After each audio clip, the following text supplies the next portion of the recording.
जितनी अनोखी भोले की बारात उतना ही अनुपम भगवती का स्वरूप।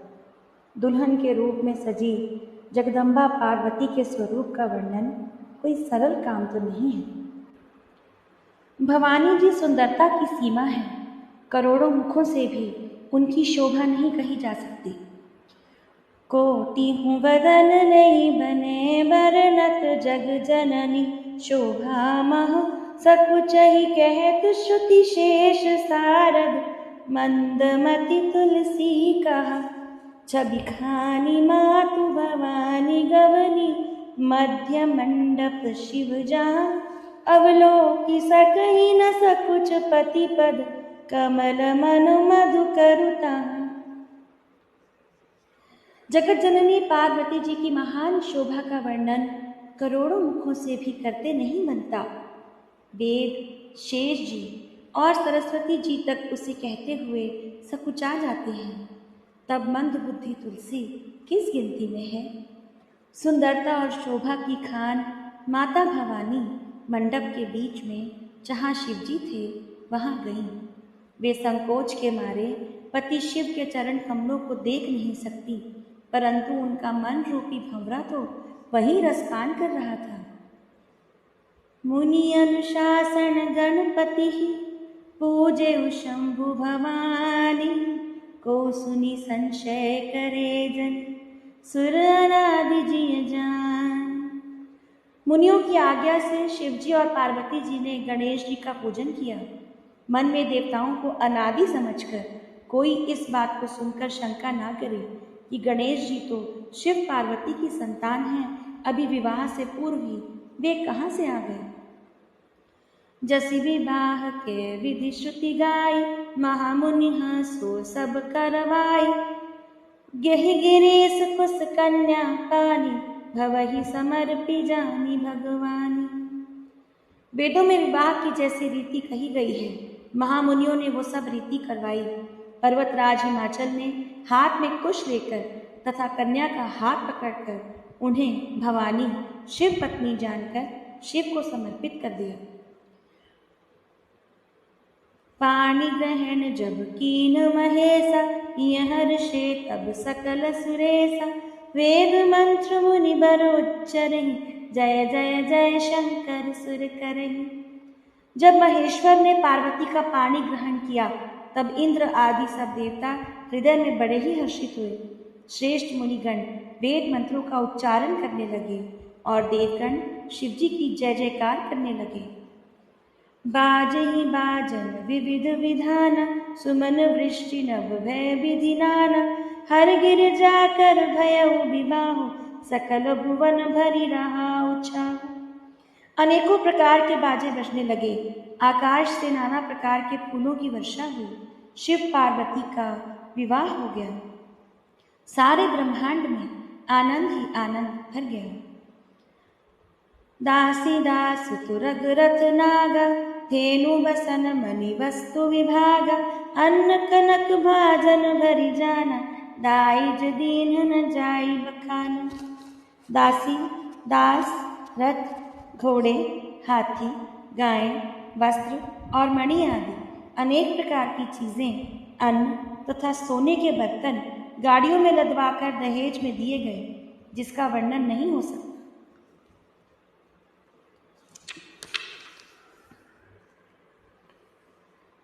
दाइज दियो बहु भांति पुनि कर जोरी हिम भूधर कयो का देहु पूर्ण काम शंकर चरण पंकज गहिरयो शिव कृपा सागर ससुर कर संतोष सब भांति ही कियो पुनि गहे पद पाथोज मैना प्रेम परिपूरन हियो।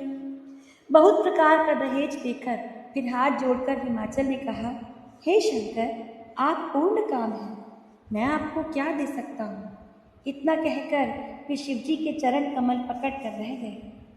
तब कृपा के सागर शिवजी ने अपने ससुर का सभी प्रकार से समाधान किया।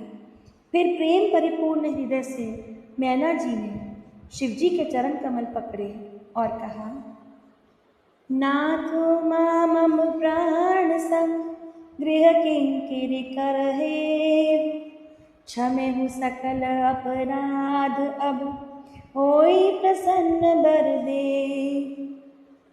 हे नाथ, ये उमा मुझे प्राणों के समान प्यारी है। आप इसे अपनी घर की टहलनी बनाइएगा और इसके सब अपराधों को क्षमा करते रहिएगा। अब प्रसन्न होकर मुझे यही वर दीजिए। बहुविधि शंभु सासु समझाई, गवनी भवन चरण सिर नाय। जननी उमा बोली तब लीनी, ले उछंग सुंदर सिख दीनी। शिवजी ने बहुत तरह से अपनी सास को समझाया। तब वे शिवजी के चरणों में सिर नवाकर घर गईं। फिर माता ने पार्वती को बुला लिया और गोद में बैठाकर यह सुंदर सीख दी। करहु सदा शंकर पद पूजा, नारी धर्म पति देहु न दूजा। बचन कहत भरे लोचन भारी, बहुरी लाई उरलीनी कुमारी। हे पार्वती, तो सदा शिवजी के चरण की पूजा करना। नारियों का यही धर्म है। उनके लिए पति ही देवता है और कोई देवता नहीं है। इस प्रकार की बातें कहते कहते उनकी आंखों में आंसू भर आए और उन्होंने अपनी कन्या को छाती से लगा लिया। कट विधि सृजी नारी जग माही, पराधीन सपने हु सुख नाही। मैं अति प्रेम विकल महतारी, धीरज कीन कुसमय विचारी। फिर बोली कि विधाता ने जगत में स्त्री जाति को पैदा ही क्यों किया। पराधीन को तो सपने में भी सुख नहीं मिलता। जो कहती हुई माता प्रेम में अत्यंत विकल हो गई, परंतु कुछ समय जानकर, दुख करने का अवसर न जानकर उन्होंने धीरज धरा। पुनि पुनि मिलती परति गही चरण, परम प्रेम कछु जाई न वर्ण। सब नारिन मिली बेटी भवानी, जाई जननी और पुरी लपटानी। मैना बार बार मिलती हैं और पार्वती के चरणों को पकड़कर गिर पड़ती हैं। बड़ा ही प्रेम है, कुछ वर्णन नहीं किया जा सकता। भवानी सब स्त्रियों से मिल भेंट कर फिर अपनी माता के हृदय से जा लिपटी। जननी ही बहुरी मिली चली, उचित असीस सब काहू दई।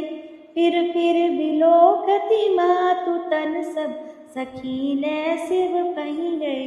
जाचक सकल संतोषी शंकर, उमा सहित भवन चले। सब अमर हर्ष सुमरु बरषि, निशान नभ बाजे भले। पार्वती जी माता से फिर मिलकर चली। सब किसी ने उन्हें योग्य आशीर्वाद दिए। पार्वती जी फिर कर माता की ओर देखती जाती थी। तब सखियां उन्हें शिवजी के पास ले गईं।